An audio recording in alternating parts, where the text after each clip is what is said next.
ছেড়ে কখনো যায় না, দূরে সরে যায় না। আরো তুমি ভেবে দেখো, কোন মহাপাপ অপরাধের দ্বারা তুমি যদি শুকর কুকুর মলমূত্রের কীট পতঙ্গ হয়ে জন্মাও, সবাই ছেড়ে দেয়, কিন্তু আমি আত্মারূপে তোমার মধ্যে থাকি, কারণ আমি ত্যাগ করলে তোমার কোনো গতি হবে না। তাই আমি তোমার মধ্যে থেকে আবার 84 লক্ষ জনই ভ্রমণ করে মানুষ করে গুরু রূপে দীক্ষা দিয়ে, হরিনাম দিয়ে, তুলসী তত্ত্ব দিয়ে, ভাগবত দিয়ে, সাধু দিয়ে, গঙ্গা দিয়ে, বৃন্দাবন দিয়ে, প্রসাদ দিয়ে আবার তোমাকে তরাবার জন্য আমি তোমার হৃদয়ে আত্মারূপে থেকে যাই। আমি তোমাকে কোনোদিন ত্যাগ করি না। এই বন্ধুর কথা ভাবেন, তার থেকে বড় বান্ধব কে আছে জগতে? এই জন্য তুমি বা বন্ধুষ্টা মুখে বলি, কিন্তু বন্ধুর কথা ভাবি কি? তার প্রতি বিশ্বাস এসেছে তো? আমি আপনাদের একটা কথা বলে যাই, সারাটা জীবন অর্থের পিছনে আমরা যে চাকরি বাকরি ব্যবসা কিছু যে সময়টা দেই, তার অর্ধেকেরও একাংশ সময় যদি ভগবানের জন্য দিতেন, অর্থ পান আর না পান আপনি ভগবান পেয়ে যেতেন, এটা নিশ্চিত বিশ্বাস। যদি ওই সময় ভগবানকে দিতেন, সারাটা জীবন মানুষ অর্থের জন্য শ্রম যতটা দেয়, তার অর্ধেক নয়, তার একাংশ যদি ভগবানের জন্য দিত ভজনে, সে অর্থ না পেলেও ভগবান পেয়ে যেত। দুর্ভাগা আমরা, যার জন্য জগতে এলাম, যাকে পাওয়ার জন্য এই দুর্লভ মনুষ্য জন্ম পেলাম, তাকেই ভুলে আছি। মুখে বলি তুমি আমার পিতা, তুমি আমার মাতা, তুমি আমার বন্ধু, তুমি আমার সখা, তুমি আমার দ্রব্য, এটা মুখে বলি, কবে কাজে লাগাবো বলুন তো? কবে আমাদের জীবনে এটি কাজে আসবে? তবে আপনাদের এইটুকু বলি, আজ একটি সার কথা বলি, যে কথা আমি ইতিপূর্বে উচ্চারণ করিনি, কেন জানি না। এই মঙ্গলময় পরিবেশে, এই শান্ত সমাহিত চাতক সম আপনাদের ভাগবত শ্রবণের উৎকণ্ঠা থেকে হয়তো সপ্রকাশ হচ্ছেন ভাগবতে এই কথাটি। দেখুন, আমাদের প্রয়োজন শুধু ধারা বদলানো। কথাটি একটু ধ্যান দিয়ে শুনতে হবে। দেখুন, আমাদের যে দেহ, আমাদের যে ইন্দ্রগুলি, সব বহির্মুখী। আচ্ছা, চোখ কোন দিকে ছুটতে চায়, ভেতরে না বাইরের দিকে? দৃশ্য দেখতে কোন দিকে যায় চোখের গতি? কানও তো বাইরের কথা শোনার জন্য ব্যস্ত, নাকি ভেতরের কথা? বাইরের কথা, তাই না? চামড়ায় যে স্পর্শ সুখটা পাই, সেটা বাইরে থেকে কারো স্পর্শ সুখ চায় না, ভেতর থেকে চায়। জিহ্বাটার যে রস সুখ চাই, সেটা বাইরে থেকে কিছু জিহ্বায় দিয়েই তো সে সুখ পায়। সব কিছু বহির্মুখী, তাই না? চোখ, কান, নাক, মুখ, এগুলি সব বহিরের বস্তুতে এই প্রপঞ্চময় শব্দ স্পর্শ থেকে সুখ পায়। তার মানে ইন্দ্রগুলো বারবার বাহিরের দিকেই যেতে চায়, চাই কিনা? তো চক্ষু, কর্ণ, নাসিকা, জিহ্বা, আমাদের ত্বকটা সব বাইরের বস্তুর দিকে ধাবিত হয়। একে বলে ধারা। আমাদের কর্মেন্দ্রিয়, আমাদের এই জিনিসগুলো না বহির ধারার দিকে ছুটে চলেছে। সাধন বা ভজন কাকে বলে জানেন? ধারাটা উল্টালে বানানটা কি হয়? ধয়াকার রয়কার, ধারা। এটা উল্টে দিলে কি হয়? রাধা। ভজন সেই দিনই হবে যেদিন এই বহির্মুখী ইন্দ্রিয়ের ধারাকে ভেতরমুখী করতে পারবেন, অন্তর্মুখী করতে পারবেন। তখন ধারাটাই রাধা হয়ে যাবে, ধারাটাই তখন রাধা হয়ে যাবে। আর রাধারানীর জন্যই তো ভজন সাধনা, রাধারানীর জন্যই তো সকল কিছু। কারণ করুণা ভগবানের মধ্যেও জানায়, লাদিনী শক্তি করুণাময়ী মহাভবময়ী রাধারানীর মধ্যে তাই আছে। রাধারানীতে যে করুণা আছে, স্বয়ং ভগবানের লাদিনী শক্তি রাধারানীতে যে করুণা আছে, স্বয়ং ভগবানের মধ্যেও এত করুণা নেই। এই জন্য তো রাধা নামে জগৎ প্লাবিত। রাধাকেই কেন গৌড়ীয় বৈষ্ণবগণ এভাবে উত্তাল হয়ে, উদ্যম হয়ে রাধা রাধা বলে ব্যাকুল হয়? তার কারণ ধারাটা উল্টালেই হয়ে যায় রাধা। কেমন জানেন? তখন ওই এককেই ভেতরে চাইবে, চোখ চাইবে শুধু গোবিন্দকে দেখতে। রাধা কখন হবে? গোপী কখন হবে? আপনার ভজন সার্থক কখন হবে? চোখ যেটা বাইরের দেখতে চাইছিল, সেটা এককে দেখতে চাইবে, সবার মধ্যে আমার প্রিয় পরম গোবিন্দকেই দেখি আমি, এককে ছাড়া দ্বিতীয় দেখছে না। আচ্ছা, কানটাকে কি বলছে? এতদিন বাইরের কথা শুনেছো, আবর্জনা, পরনিন্দা, পরচর্চা শুনেছো, এখন কানে শুধু গোবিন্দ কথাই যাবে, অন্য কথা যাবে না। জিহ্বা যদি কিছু রস আস্বাদন করতে হয় তবে গোবিন্দ বিষয় রস আস্বাদন করো, হরি নামামৃত রস আস্বাদন করো, প্রসাদ অমৃত রস আস্বাদন করো, অন্য রস আসছে চাইবে না। যদি স্পর্শ সুখী চায় তো কোনো শুদ্ধ ভক্তের স্পর্শ সুখ সে চাইবে, যার স্পর্শে গোবিন্দ স্মৃতি জাগবে, যাকে বুকে জড়িয়ে ধরলে ভগবানের স্মৃতি জেগে যাবে। পুত্রকে বুকে জড়িয়ে ধরে যেমন বাৎসল্য প্রেমকে প্রগাঢ় হয়, বাৎসল্য প্রেমের তরঙ্গ আসে, তেমন তোমার কোনো শুদ্ধ ভক্তকে স্পর্শ করে যেন আমার ভিতরে সেই ভাবদশা বোধ হয়। সব তখন বাইরে না ছুটে ভেতরে ছুটছে। এরই নাম ভজন, এরই নাম ধারা বদলানো, রাধা মার্গে যাওয়া। এই ধারাটা আমাদের বদলাতে পারি আমরা যদি সাধুগুরু বৈষ্ণবের বিশেষ কৃপা হয়, তাদের অনুকম্পা পেলে, তাদের করুণা পেলে আপনার এদিকে ছুটবে, অবশ্যই ছুটবে। দেখুন, যখন ওই এককে আনন্দ দেওয়ার জন্য বহির্মুখ ইন্দ্রগুলি অন্তর্মুখী হয়ে ছুটবে, তখনই আপনি প্রকৃত আনন্দের সন্ধান পাবেন, তখনই আপনি প্রকৃত সেই প্রেম বলি, ভক্তি বলি। দেখুন, আমি আপনাদের চোখে মুখের দিকে কিন্তু চাইছি, কি তাপদাহ গরম, ওর মধ্যে আমাকে যদি বসিয়ে দেন আমি বেশিক্ষণ বসতে পারবো না। কিন্তু আপনাদের মুখগুলো চাতকের মতো উৎকর্ণ হয়ে হরিকথায় ব্যাকুল। আপনারা শারীরিক কষ্টকে, সংসার ভাবনাকে, বাড়ি ফেরার চিন্তাকে এখন ধুয়ে মুছে দিয়েছেন। কারণ কি জানেন? এখন এই তাপদাহে মাটির ওপরে বসে ক্ষুধা তৃষ্ণা ত্যাগ করে, এমনকি জলতৃষ্ণাও কাউকে বলতে পারছেন না। কিন্তু এখানে আপনাদের মুখগুলো দেখে মনে হচ্ছে আপনারা এখন ধারা বদলেছেন, সংসার বহির্মুখ ধারা থেকে অন্তর্মুখী ধারা বদলেছেন। আর এই ধারা বদলানোই হলো সাধনা, এই ধারা বদলানোই হলো ভগবানকে চাওয়া। এই জন্য দাঁড়িয়ে বসে গরমেও আপনারা প্রশস্তি পাচ্ছেন হৃদয়ে, কারণ ধারা বদলেছে এখন। এই জন্য আমাদের অন্তর্মুখী ধারা, ওই এককে আনন্দ দেওয়ার জন্য আমাদের ধারাকে বহির্মুখ থেকে ভেতরমুখী করাই হলো ভজন। দেখুন, ভজন মানে আর কিছু না, অনন্ত জন্মের কুসংস্কার থেকে সুসংস্কারে যে ফিরে আসা। সংস্কার আমাকে বিপদগামী করতে চায়, ভোগ কামনার পথে নিয়ে যেতে চায়, যার দ্বারা ওই পথটা, ওই ধারাকে বিপরীতে নিয়ে যাবে, এরই নাম ভজন। যদি তা জীবনে না হয়, জানবেন ভজন ঠিক হচ্ছে না। যদি ধারা না বদলায়, বহির্মুখ থেকে অন্তর্মুখিতা না যায়, তাহলে জানবেন যথাযথ ভজন হচ্ছে না। এটা হয়েছিল ব্রজের গোপিকাদের। তারা কৃষ্ণের বাঁশি ছাড়া আর কিছু শোনেনি। কৃষ্ণের বাঁশি শুনে যেমন তারা সব ত্যাগ করে এসেছিল, আবার কৃষ্ণকে হারিয়ে গোপীদের গোপী গীতের দ্বারা কৃষ্ণ আবার ছুটে এসেছিল। গোবিন্দ বললেন, ওদের তো আর কোনো চাওয়া ছিল না, গোপীদের তো আর কোনো চাওয়া পাওয়ার বিষয় ছিল না। তবে আপনাদের এইটুকু অনুরোধ করি, অনুরোধটাকে হলো অন্তর্মুখী করে ভগবানকে না পাওয়া, ভগবানকে আনন্দ না দেওয়া, ভগবানকে প্রসন্নতা সুখ না দেওয়ার যে ব্যথা, এই ব্যথাটা যতদিন না জাগবে, জানবেন ভগবানের প্রতি আপনার প্রেম ভালোবাসা হয়নি। ছোট্ট একটা কথা মনে পড়ল, হস্তিনাপুর থেকে আজ শ্রীকৃষ্ণ তিনি দ্বারকায় চলে যাবেন। সবাই যখন কৃষ্ণকে বিদায় দেওয়ার জন্য ব্যস্ত, তখন কুন্তী দেবী অন্তরালে কাঁদছেন। কৃষ্ণের রথটা যে পথে যাবে, সেই রথের পাশে রাস্তায় দাঁড়িয়ে চোখে আঁচল মুছতে আর কাঁদছেন, বারবার কাঁদছেন। আমার কি মনে হয় জানেন? ভগবানের জন্য হৃদয়ে যতদিন বিরহ না জাগবে, জানবেন ভগবানের প্রতি আপনার প্রেম ভক্তি আসেনি। ভালোবাসার মানুষের জন্যই তো মানুষের হৃদয় কাঁদে।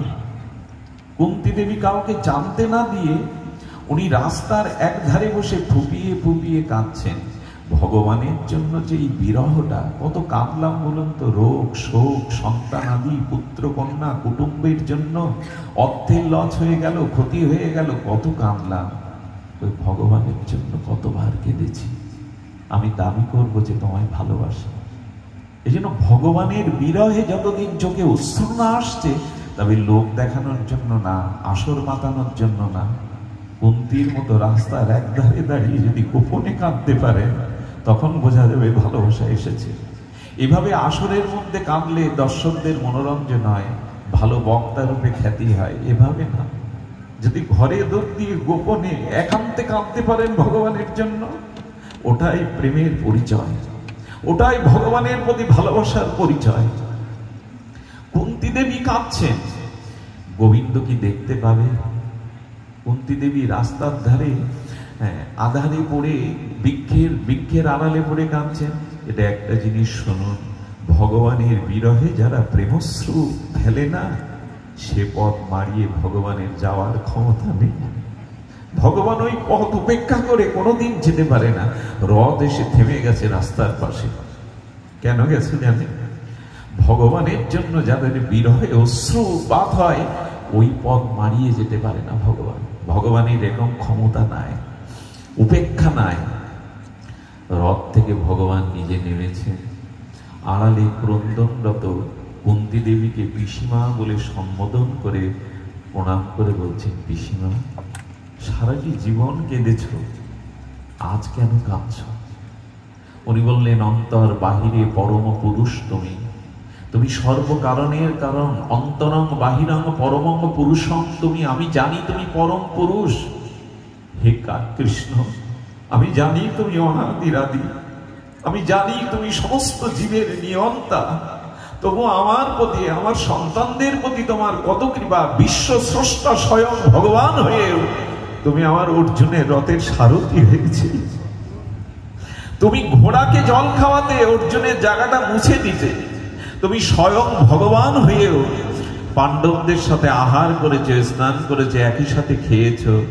ছায়ার মতো তুমি ছিলে। জানো কৃষ্ণ, জানো কৃষ্ণ, যখনই আমি অল্প বয়সে বিধবা হয়েছি, কান্না ছাড়া আমার জীবনে কিছু ছিল না।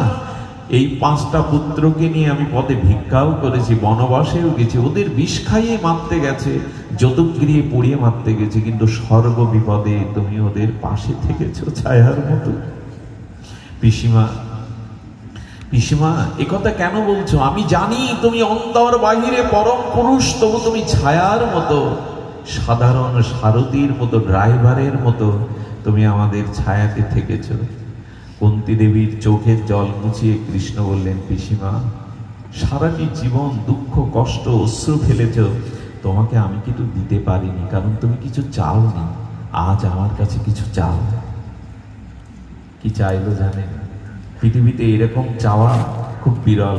কুন্তী বলছো, যদি দিতে হয় এক কাজ করো, আমাকে সারা জীবনের কান্না দাও, আর আমার ছেলেদের আবার বনবাসী ভিখারি করে দাও, যাতে বিপদ আমাদের ছায়ার মতো লেগে থাকে।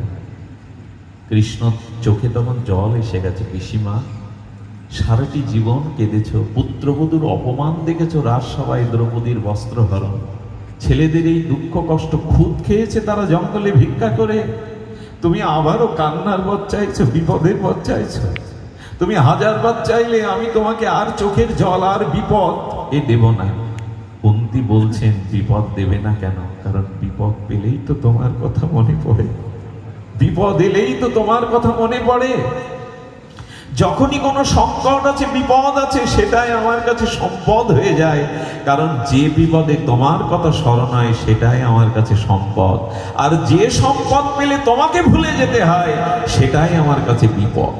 ভক্তের ভাবনা দেখুন, যদি সংকট আছে, বিপদ আসে, তাতে যদি তোমার কথা স্মরণ হয়, সেটাই আমার সম্পদ, সেটাই আমার প্রকৃত সম্পদ। বলিনি, এবার আমি তোমায় দিতে পারবো না। সারা জীবন কেঁদেছ, এখন ছেলেরা হস্তিনাপুরের রাজা হয়েছ, এখন আর কান্না কেন, বিপদ কেন চাইবে? সর্ব বিপদ মুক্ত। বললেন, গোবিন্দ, তুমি যাদের ছেড়ে যাও, তাদের বিপদ ছাড়া তো আর কিছু থাকে না। তুমি যাদের ছেড়ে চলে যাও, তাই বিপদই চাই আমি। সারা জীবন আমাকে কাঁদাও, বিপদ দাও, যাতে তোমার মতো সম্পদকে কাছে পাই। বলিনি, এবার আমি তোমায় দিতে পারবো না, অন্য কিছু চাও। এরপরে কুন্তী যা চেয়েছিলেন তা মর্মস্পর্শী চাওয়া। আমরা কবে এই বুদ্ধি আমাদের মাথায় আসবে? এই প্রার্থনা আমাদের কবে আসবে?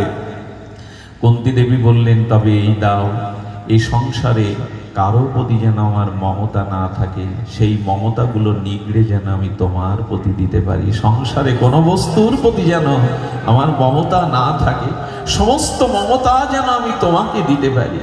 সমস্ত মমতা নিগড়ে তোমাদের দিতে পারি। আমি আপনাদের বলি, আমাদের মনটা না, আমাদের মনের যে ভালোবাসাটা না, যাকে তাকে দিয়ে বসেছি আমরা।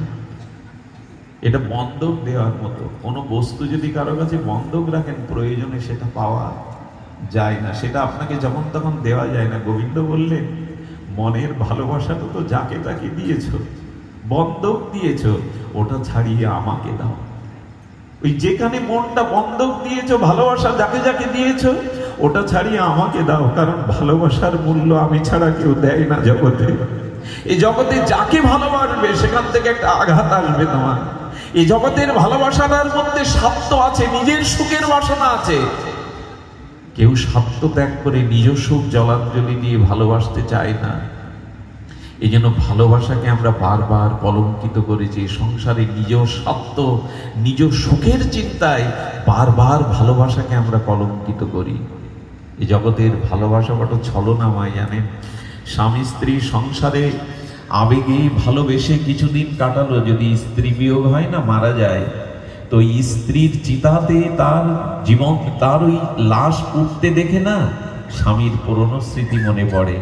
আর পুরনো স্মৃতি মন্থন করতে করতে নোনা জল চোখ দিয়ে গড়িয়ে পড়ে। আর কি বলে জানেন? আর কাউকে মন দেব না, আর কাউকে ভালোবাসতে পারবো না। সমাজ যায় না, এই সুর বদলে যায়, এই গান বদলে যায়, আবার কারো হাত ধরে তাকে ঠকায়। এই সংসারের ভালোবাসা সত্য নয়। নিজের সুখের জন্য মাঝখানে আপনাকে রেখে ভালোবাসে। একমাত্র নিঃস্বার্থ ভালোবাসা ভগবানের কাছেই পাওয়া যায়। তিনি কোনো কিছু না রেখেই ভালোবাসেন। এই জন্য ভালোবাসাটার গতিপথ তার দিকে দিতে হবে, আমরা দিতে পারিনি।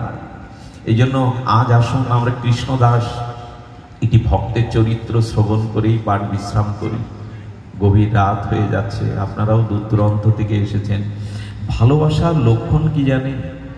যেখানে যা কিছু প্রিয় মনে হবে, সেই প্রিয় বস্তু ভগবানকে দেওয়ার জন্য একটা মনে বাসনা জাগবে। দেখুন, ভালোবাসার এটাই লক্ষণ। আচ্ছা, বাড়ি থেকে মাতাজির একটা লিস্ট করে দিয়েছে, এই এই জিনিসগুলো বাজারে কিনতে হবে। সব কিছু লিস্ট দেখে কিনে না, 10টা টাকা পকেটে আছে আপনার, আর লিস্টে কোনো জিনিসের তালিকা নেই। ওই 10 টাকা ভ্যান ভাড়া দিয়ে 2 কিলোমিটার আপনাকে আসতে হয়। কিন্তু কি করে জানেন? ওই 10 টাকা দিয়ে একটা মিষ্টি কেনে, কারণ বাড়ি নাতিটা রয়েছে। ওই ভ্যান ভাড়া না দিয়ে নাতি, আচ্ছা নাতির ওই লিস্টটা কি লেখা ছিল, নাতির জন্য একটা রসগোল্লা নিতে হবে। কিন্তু যেহেতু ভালোবাসার একটা মানুষ বাড়িতে রয়েছে, তাই তার কথা ভেবে লিস্টে না থাকলেও ওখানে তার জন্য কিছু নিতে ইচ্ছা করে। ভালোবাসা রয়েছে বলেই তো। আচ্ছা, ওই নাতির জন্য 2 কিলোমিটার পথ হেঁটে আসলেন, 10 টাকা দিয়ে মিঠাই এনে তার গালে তুলে দিলেন। আপনি যখন মারা যান, আপনার বুকে ওদের আর দেবে? ওদের না দেখে থাকতে পারতেন না, দেবে না। আজ ভালোবাসা থেকে সরিয়ে নেবে, আজ আর আপনার কাছে কাউকে দেবে না। এই কথার অর্থ হলো, ভালোবাসাটা একটা জায়গায় গিয়ে ভেঙে যায়, ধ্বংস হয়ে যায়। যা ধ্বংস হয়, যা বিচ্ছেদ হয়, তাকে প্রেম বলে না। প্রেম আমি একটু আপনাদের অনুরোধ করি, প্রেম কখনো বিজ্ঞাপনের জিনিস না। যারা প্রেমের কথাটা মুখে একবার বলে ফেলেছে, ওখানে প্রেম নাই। খুব মজার কথা কি জানেন? ভাগবত বলছে, যারা মুখে ভালোবাসার কথা, প্রেমের কথা ঝড় তুলে দেয়, ওইখানে জানবেন প্রেম বা ভালোবাসা বলে কিছু। প্রেম ভালোবাসা অনুভূতি জগতের বস্তু, ওটা বলা কওয়ার বস্তু নয়, ওটা বলে হয় না ওইটা। কিন্তু আজকের দিনে কি হয়েছে জানেন? এখন প্রেম ভালোবাসাটাকে আমরা বিজ্ঞাপনে প্রচার করেছি। স্বামী স্ত্রীর আনন্দঘন মুহূর্তগুলোও যেন মোবাইলে না দিতে পারলে শান্তি নেই। প্রেম কখনো বিজ্ঞাপনে নিয়ে যাবেন না। আচ্ছা, আপনার বাড়িতে এখন কত টাকা আছে, সিন্ধুকে কবরী সোনা আছে, এটা লোককে বলেন আপনি? আমি 1000 কথার মধ্যে একবার বলবো, আমার বাড়িতে এখন এত টাকা আছে, এত সিন্ধুকে আছে। সামান্য সোনা দানা টাকাও যদি মানুষ গোপন রাখতে চায় সুরক্ষিতর জন্য, প্রেম সুরক্ষিত রাখার বস্তু, বাইরে বলবার বস্তু না। প্রেমটা উপলব্ধির বস্তু, কিন্তু প্রেম তো এই জগতে নাই। আর যেটুকু আমরা প্রেম বলে চালিয়ে দেই, সেগুলো এখনো বিজ্ঞাপনের সস্তা জিনিস হয়ে গেছে। ভালোবাসা কখনো মুখে বলার জিনিস না, এটা অনুভূতির জিনিস। মা শিশু সন্তানের মুখ দেখে বুঝে নেয় ওর ক্ষুধা লেগেছে, এটা বলতে হয় না সন্তানকে। এই জন্য ভালোবাসা কখনো বাইরে ব্যক্ত করার বস্তু নয়, ভালোবাসা কখনো বিজ্ঞাপন করার বস্তু নয়। আজকে এই জগৎ সংসারটা হয়ে গেছে উন্মাদের মতো, উচ্ছ্বাস তরঙ্গে সব কিছু বিজ্ঞাপনের হয়ে গেছে। বিজ্ঞাপন না, গোপীদের দিকে তাকিয়ে দেখুন, গোপীরা কৃষ্ণকে ভালোবাসার কথা ওইভাবে ব্যক্ত করেনি, তারা সর্বস্ব অন্তর্মনা হয়ে তাকে ভালোবেসেছে। মুখে তারা ব্যক্ত করেনি কখনো। মুখে যদি ব্যক্ত করেনি তো গোপী গীত গাইলো কারা? কৃষ্ণের এই যে গোপী গীত, ভ্রমর গীত গোপীরা গাইলো কেন? বলে এইটুকু গাইলো কেন জানেন? আজকে যদি গোপীরা গোপী গীত না গাইতো ভাগবতে, গোপী প্রেম যদি জগতে তারা প্রকাশ না করত, তাহলে প্রেম কি বস্তু জগৎ জানতো না। এ জগতের কাম কামনাকেই প্রেম বলে আমরা বুঝতে ভালোবাসি। গোপীরা যদি প্রকাশ না করত প্রেম শব্দটা আমাদের কাছে, কামই আমরা প্রেম ভেবে বসতাম, বাসনাকেই আমরা প্রেম ভেবে বসতাম। এই জন্য জগৎ কল্যাণে জানালেন প্রেম কখনো বিজ্ঞাপন করার মুখে বলার জিনিস নয়। প্রেম কোনোদিন নিজের সুখের জন্য কিছু চায় না, প্রেম চাই প্রিয় পরমের সুখ। এই কথাটা আমি আবার বলছি, একটু ধ্যান দিয়ে মনে লিখে নিন। প্রেম কখনো নিজ সুখের কিছু দাবি করে না, প্রেম সর্বতভাবে নিজের সর্বস্ব দিয়ে তাকে সুখী করতে চায়। এই হলো প্রেমের ভাষা। প্রেম কখনো আত্মসুখ চায় না, নিজ সুখ চায় না। প্রেম সর্বতভাবে প্রিয়ের সুখ, তারই সুখ, এটাই। গোপীগণ এটা প্রমাণ করে জগতে দেখিয়ে গেছেন। তাদের আত্মসুখ ছিল না, তাদের দেহ ধর্ম, কুলধর্ম, সব ধর্মই তারা জলাঞ্জলি দিয়েছে ভগবানের জন্য, ব্যক্ত করেন।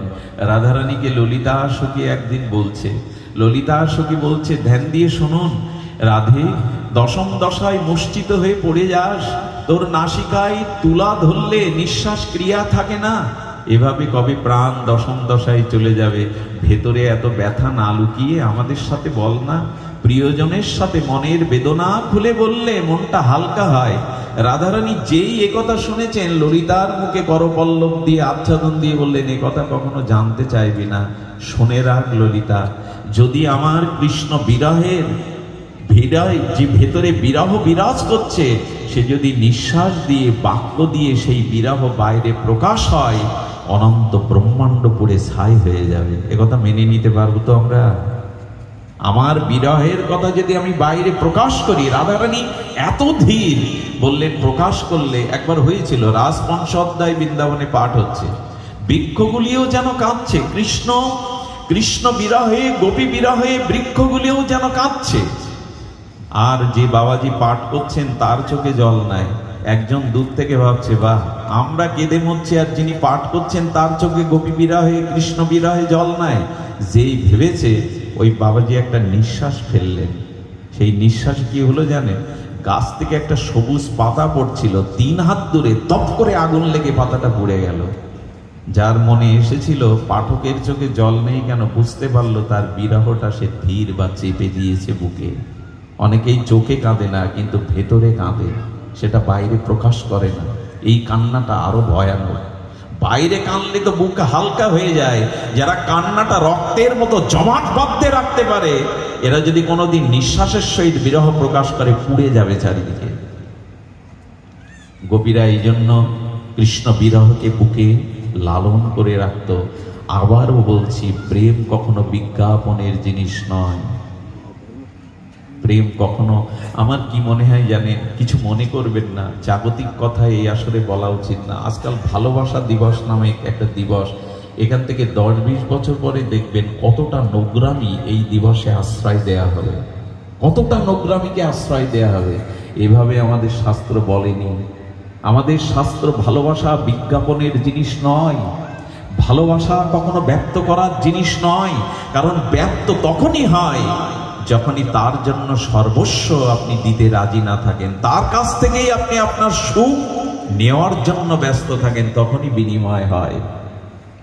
এই জন্য গোপীদের কথা এই যে আমাদের পায়ের ধুলো গোবিন্দের মাথায় দাও, তাতে যদি তার মাথার যন্ত্রণা কমে, আর আমাদের পায়ের ধুলো স্বয়ং ভগবানের মাথায় দেওয়াতে যদি অনন্তকাল নরকে যায়, তাতে আমাদের দুঃখ নেই, আমাদের প্রিয় সুখী আছে, এটাই আমাদের সুখ।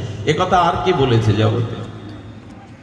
আমাদের পায়ের ধুলো গোবিন্দের মস্তকে দাও, তাতে যদি তার মাথার যন্ত্রণা কমে, আমরা নরকে যাই, ক্ষতি নেই, সেখান থেকে যেন জানি আমাদের প্রভু ভালো আছে, আমাদের প্রিয় ভালো আছেন।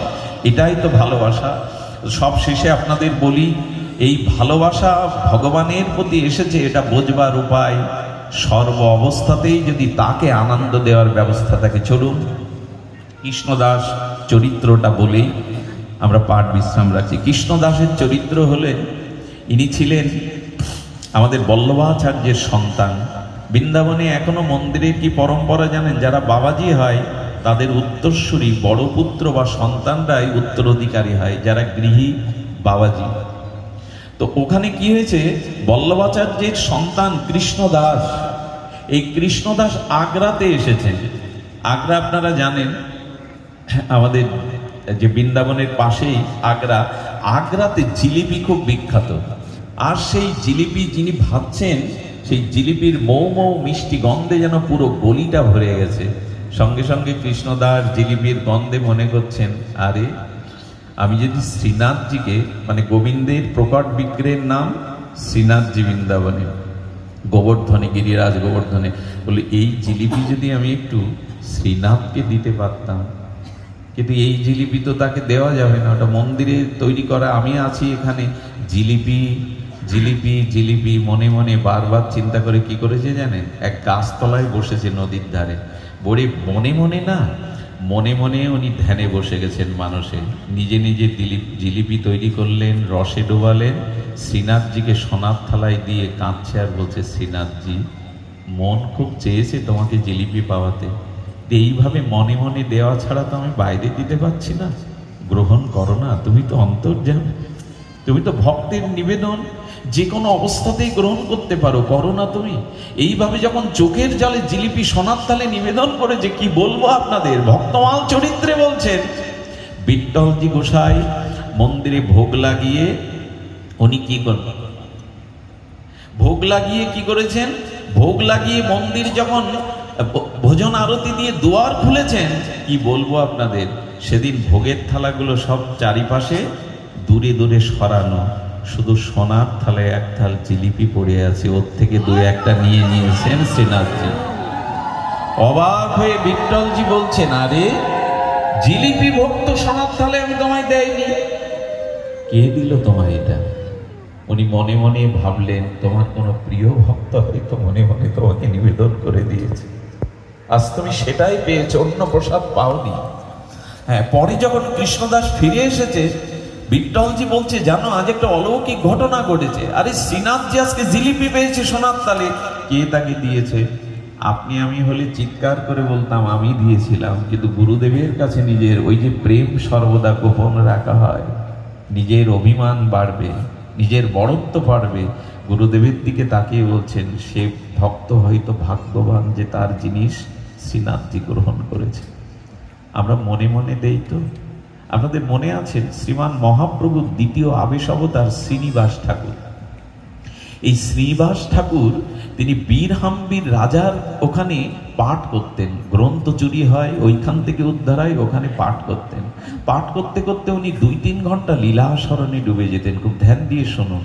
একদিন লীলাস্মরণে একান্তে বসেছেন, সারা দিন আর লীলাস্মরণ থেকে উঠে আসেননি। দ্বিতীয় দিন কেটে গেছে, বীরহাম্বির রাজা আর শ্রীনিবাস ঠাকুরের ভক্তরা বলছেন, আচার্য কেন দৌড় খোলে না, আচার্য কেন বাইরের জল অন্য কোনো কিছু চাই না।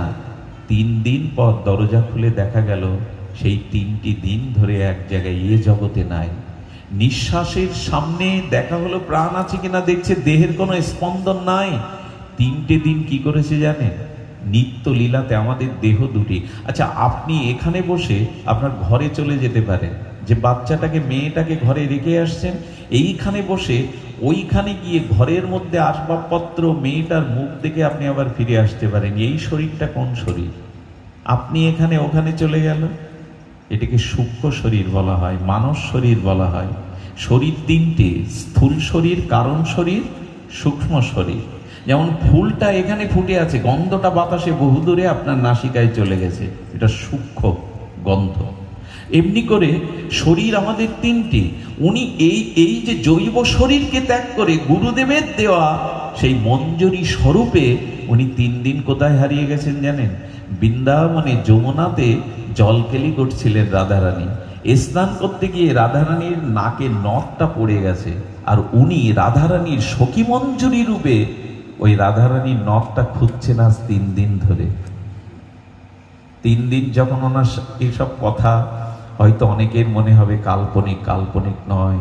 আমাদের দেহ শুধু এই দেহ নয়, অন্তর মনা হয়ে প্রেম ও রাজ্যে মঞ্জরি ভাব সাধনায় হারিয়ে গেছেন উনি বৃন্দাবনে, অথচ দেহটা এখানে। সেই লীলা চিন্তা করতে করতে 3 দিন যখন চেতনা ফেরে না, তখন ওনারই শিষ্যকে ডাকা হলো, রামচন্দ্র কবিরাজকে। রামচন্দ্র কবিরাজ বড় অনুভবী। উনি বললেন, গুরুদেবের কিছু হয়নি, আপনারা বসুন, আমি দেখছি। উনিও ধ্যানে বসে গেছেন। উনিও বৃন্দাবনে রাধারানীর সখী মঞ্জরি, ওই মঞ্জরি স্বরূপে উনি ওনার ওই মঞ্জরির পেছনে পেছনে গিয়ে 3 দিন বাদে একটা পদ্ম ফুলের পাতার উপরে রাধারানীর নথকানা পেয়ে রাধারানীকে যে দিয়েছে, রাধারানী আনন্দে জড়িয়ে ধরে বলছেন, সখী মঞ্জরি, তুমি আমার রথ খুঁজে পেয়েছো। এই নথ আমার কাছে বড় প্রিয়। তবে তুমি যখন দিয়েছো, রাধারানীর গালে তাম্বুল ছিল, সেই চিবানো প্রসাদী অধরামৃত তাম্বুল ওকে কিছু দিয়েছে। ওটা আসলে বেঁধে নিয়ে পরমানন্দে তখন ধ্যান খুলেছে। যেই ধ্যান খুলেছে, কি বলবো, চারিদিকে একটা দিব্য অপার্থিব গন্ধ চারিদিকে ভরে গেছে। সব হচ্ছে, এই গন্ধ কোথা থেকে এলো? তখনই শ্রীবাস আচার্য আসল থেকে সেই রাধারানীর চর্বিত তাম্বুল পানটা সবাইকে এক বিন্দু বিন্দু দিল। কি বলবো আপনাদের, ওটা যেই মুখে দিল, সব প্রেমে আপ্লুত হয়ে কেউ গড়ায়, কেউ কাঁদে, কেউ প্রেমাবিষ্ট হয়ে যায়। বুঝলেন, উনি 3টে দিন ওখানেই লীলায় ওই নথ অন্বেষণে ছিলেন। এগুলো হয় ভজন করতে করতে ভক্তদের এরকম একটা দশা হয়, দেহটা এখানে কিন্তু চলে যায় নিত্য ধামে, চলে যায় নিত্য সেবায়। এই কথাগুলো আমরা সবাইকে বোঝাতে পারবো না।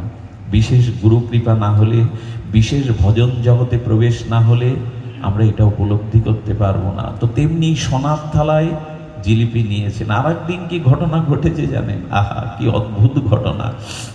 কৃষ্ণদাস এমনি করে যা কিছু দেখে তার প্রিয় শ্রীনাথজিকে দেওয়ার জন্য বড় ব্যস্ত। উনি পদ লিখে কীর্তন করে শোনাতেন, পদ রচনা করতেন, নিজে সুর করতেন, শোনাতেন। আর ঠিক একই সময় শ্রীনাথজির সেবায় আর একজন সুরদাস, অন্ধ সুরদাস, সেও অভূতপূর্ব শ্রীনাথজির পদ রচনা করে আনন্দ দিতে। একটা জিনিস বলি, ভগবান সব থেকে আনন্দ পায় সঙ্গীতে। সঙ্গীত, দেখবেন যে কোনো সাধকের জীবনে সঙ্গীত থাকতেই হবে। সঙ্গীতে যতটা ভগবান আনন্দ পান, আহ্লাদিত হন, অন্য কিছুতে হন না। এই জন্য আমাদের ভারতীয় এই সনাতন ধর্মের সাধনার একটা অংশই হলো সঙ্গীত। সংকীর্তন ধর্ম কেন জানেন? সংকীর্তনে ভগবানকে পরম আনন্দ দেওয়া যায়। সুরের দ্বারা যতটা ভগবানকে বশীভূত করা যায়, অন্য কিছুতেই। মীরাবাই কি করে পেল গো? তার গিরিধারী লালাকে ভজনের দ্বারাই পেল। আজকে মা জগৎজননী আদ্যাশক্তি দেবী ভাগবতী রামপ্রসাদের বেড়া বেঁধে দিতে আসছেন তোর মুখে ভজন শুনবো বলে। জগৎজননী বেড়ার দড়ি ভিড়িয়ে দিচ্ছেন, একটা ভজন শোনাও। আমাদের ধর্মের উপাসনাটা সংকীর্তনাঙ্গ সাধনা। এই জন্য সংকীর্তন করে 2 জন শোনাতেন। একদিন সুরদাস বলছে, কৃষ্ণদাস তুমিও শোনাও শ্রীনাথজিকে, আমিও শোনাও, কিন্তু তোমার প্রতিটা পদে আমার নকল করা। আরে আমি যা লিখে শোনাই, তোমার পদের মধ্যে তার আভাস থাকে। কৃষ্ণদাস বলছেন, তা হয়তো থাকে, বলে তাহলে আলাদা করে রচনা করে শোনাও, তাহলে বুঝবো তুমি পদ রচনা করে শ্রীনাথজিকে আনন্দ দিতে পারো। যে পদই লেখেন, দেখবেন আজকের বিশ্বে যে যত কবিতা লিখুক, ওই সেই পুরাতন কবিদের কোনো না কোনো ছায়া তার মধ্যে থাকবে। রবীন্দ্রনাথ কিছু বাদ দিয়ে যায়নি, নজরুল কিছু বাদ দিয়ে যায়নি। ওই কবিদের কোনো আভাস, কল্পনা আপনার আমার লেখার মধ্যে আসবেই। ঠিক তেমনি কৃষ্ণদাস সুরদাসের পদের আভাস এসে যেত। একদিন পদ রচনা করেছে, করে শোনালে বলতে, এই দেখো আমার পদেও এটা লেখা। সেদিন শ্রীনাথজিকে কাঁদতে কাঁদতে বলছেন, আমি ওর কাছে হেরে যাব? আমিও তো তোমায় ভজন শোনাই, আমি হেরে যাব? এই কাঁদতে কাঁদতে যখন ঘুমিয়েছে, শ্রীনাথজি কি করেছে জানেন?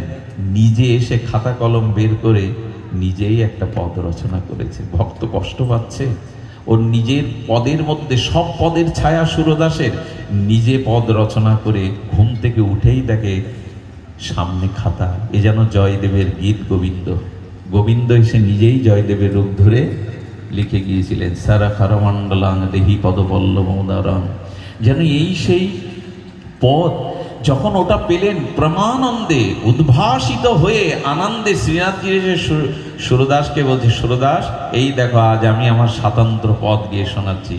যেই না সুরারোপ করে পদ গাইছে, সুরদার হাত জোর করে বললেন, সত্য করে বলো এই পদ তোমার লেখা হতে পারে না, সত্য করে বলো এই পদ কোথায় পেয়েছ? তখনই সুরদাস হাত ধরে বললেন, জানো আমার ভেতরে কিছুটা ব্যথা এসেছিল, আমি ঘুমিয়ে পড়লে শ্রীনাথজি এই পদ স্বয়ং লিখে দিয়ে গেছে। শ্রীনাথজি এই পদ স্বয়ং লিখে দিয়ে গেছে। গোবিন্দকে আনন্দ দেওয়ার জন্য ভগবানও তার ব্যথাকে মেনে নিতে পারেন না। ছোট্ট একটি লীলা। এই সুরদাস বাজার দিয়ে যেতে গিয়ে দেখে এক নর্তকী অপূর্ব ভঙ্গিমায় শিল্পকলায় নৃত্য করছেন। আচ্ছা, বাইজির নৃত্য দেখে, এভাবে বাজারের একটা বাইজির নৃত্য দেখে সুরদাস দাঁড়িয়ে গেছে, কৃষ্ণদাস দাঁড়িয়ে গেছে। কেন জানেন? দেখুন, এই হলো প্রেম ভক্তি। আপনার ভিতরে ভগবত ভক্তি আছে কিনা এটাই নমুনা। যা কিছু সুন্দর, যা কিছু আনন্দময় দেখলেই মনে হবে এটা যদি আমার প্রিয় পরমকে এই আনন্দটার ভাগ দিতে পারতাম। এটাই হলো প্রেম ভক্তির রীতি। যার প্রতি ভালোবাসা আছে তার কথা মনে পড়ে কিনা? ভালো কিছু দেখলে, ভালো কিছু খেতে গেলে ভগবানের কথা মনে পড়ে, তো তিনি এতে আনন্দ পাবেন। তো ও মনে করেছে এই নৃত্য আমি যদি দেখাতে পারতাম আমার শ্রীনাথজিকে। আসলে এই নাচ গানের মধ্যে বাজারে কৃষ্ণদাসকে দেখে কেউ ঠাট্টা করতে লাগলো, বাবাজি তুমিও আটকে গেছো, খুব ভালো, মানুষকে আর ছাড়ে, বাবাজি তুমিও, কে কি বলে বয়ে গেছে। নৃত্য দেখার পরে দুটো সোনার মোহর বের করেছে, নিয়ে ওর হাতে দিয়ে বলছেন, এটি রাখো। সোনার মোহর দিচ্ছেন কে আপনি? বাবাজি মহারাজ। আর এই নৃত্য আপনি কেন দেখছেন? এখানে আপনার কি কাজ? বললেন, তোমাকে নৃত্য দেখাতে হবে একজনকে। বললেন, সে ধনী না হলে আমি নৃত্য দেখাবো না। বলে, তার থেকে ধনী এই পৃথিবীতে কেউ নাই, এই দুটো স্বর্ণ মুদ্রা রাখো, আমার সাথে চলো। বললেন, ঠিক আছে চলুন। উনি পিছনে পিছনে যাচ্ছেন, গিরিরাজ গোবর্ধনের তীর দিয়ে যখন আশ্রমে নিয়ে যাচ্ছেন, ব্রজের সাধুরাও ভুল বুঝলো কৃষ্ণদাসকে। শেষ পর্যন্ত বাইজির সঙ্গ, শেষ পর্যন্ত নর্তকীও আনছে শ্রীনাথজির মন্দিরে। হলোটা কি কৃষ্ণদাসের? মাথা খারাপ হয়ে গেল। সবাই ছিচা করছে, নিন্দা করছে, কিন্তু অন্তরের কথা কে বুঝবে? কি করলো জানেন? খুব ধ্যান দিয়ে শুনুন। ওখানে গিয়ে বললে, যমুনায় স্নান করো। যমুনায় স্নান করার পরে কি করলেন জানেন? শ্রীনাথজির প্রসাদে একটা কাপড় দিলেন, এটা পরো। শ্রীনাথজির অলংকার দিলেন, এটা পরো। এইগুলো পরার পরে বলছেন, কাকে নাচ দেখাবো? কাকে নাচ দেখার জন্য এনেছেন? মন্দিরের দুয়ার খুলে শ্রীনাথজির দিকে তাকিয়ে বলছেন, আমার এই বান্ধবকেই তোমার নাচ দেখাতে হবে। সঙ্গে সঙ্গে বললেন, আপনি কি উন্মাদ? আপনি কি আমাকে পাগল পেয়েছেন? আমি একটা মূর্তিকে নাচ দেখাবো?